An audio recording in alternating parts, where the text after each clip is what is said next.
الرحمن الرحیم۔ ابتدا ہے رب جلیل کے بابرکت نام سے جو دلوں کے بھید خوب جانتا ہے۔ میں ہوں عاطف عارف اور آپ دیکھ رہے ہیں میرا فیس بک اور یوٹیوب چینل۔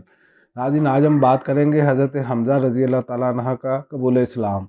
مکہ کی فضا پر جب ظلم اور سیاہ بادلوں پر سے گری پڑی تھی کہ اچانک بجلی چمکی اور راستہ روشن ہو گیا۔ حضرت حمزہ مسلمان ہو گئے۔ ان کے اسلام لانے کا سبب جو بنا وہ ایک روز ابو جہل کوہ صفا کے نزدیک رسول اللہ صلی اللہ علیہ وسلم کے پاس سے گزرا تو آپ کو ایذا پہنچائی اور سخت سست کہا۔ رسول اللہ صلی اللہ علیہ وسلم خاموش رہے۔ آپ نے بالکل اس کو کوئی جواب نہ دیا لیکن اس کے بعد اس نے آپ کے سر پر پتھر دے مارا جس سے خون بہہ نکلا۔ پھر وہ خانہ کعبہ میں قریش کی مجلس میں جا بیٹھا اور اپنی یہ حرکت کرنے کے بعد وہ قریش کی ایک مجلس میں جا بیٹھا خانہ کعبہ میں، تو عبداللہ بن جدعان کی لونڈی اپنے مکان سے یہ سارا منظر دیکھ رہی تھی۔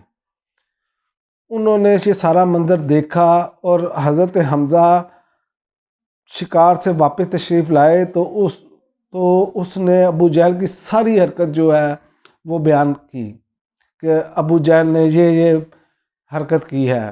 تو یہ سن کر حضرت حمزہ غصے سے بھڑک اٹھے اور بے قابو ہو گئے۔ اور آپ کو یہ میں بتاتا چلوں کہ حضرت حمزہ قریش میں واحد نوجوان تھے جو سب سے زیادہ مضبوط اور طاقتور تھے۔ ماجرا سن کر ایک لمحہ رکے بغیر دوڑتے ہوئے آئے کہ نکل پڑے دوڑتے ہوئے کہ جیسے ہی ابو جہل کا سامنا ہوگا تو اس کی مرمت کروں گا میں، کیونکہ غصہ اتنا شدید تھا۔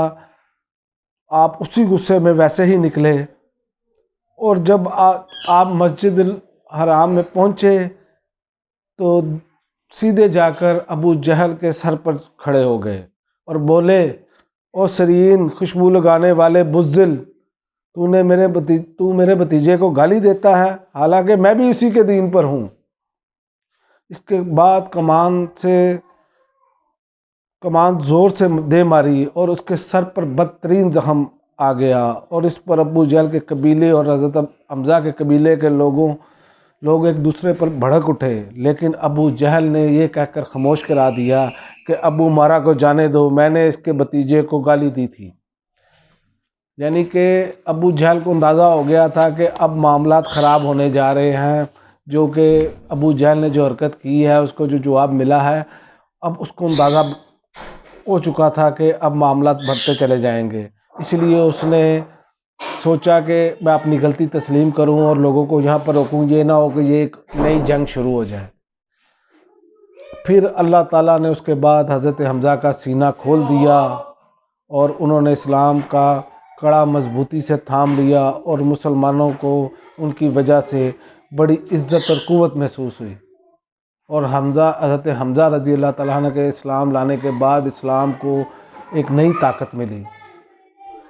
اگلے ویلاگ میں میں آپ کو بتاؤں گا کہ حضرت عمر رضی اللہ تعالیٰ عنہ کا قبول اسلام وہ بھی اسی سے ملتا جلتا واقعہ ہے، میں آپ کو اگلے ویلاگ میں بتاتا ہوں۔ اب تک کے لیے اتنا ہی، اجازت دیجیے، اللہ حافظ۔ پاکستان زندہ باد۔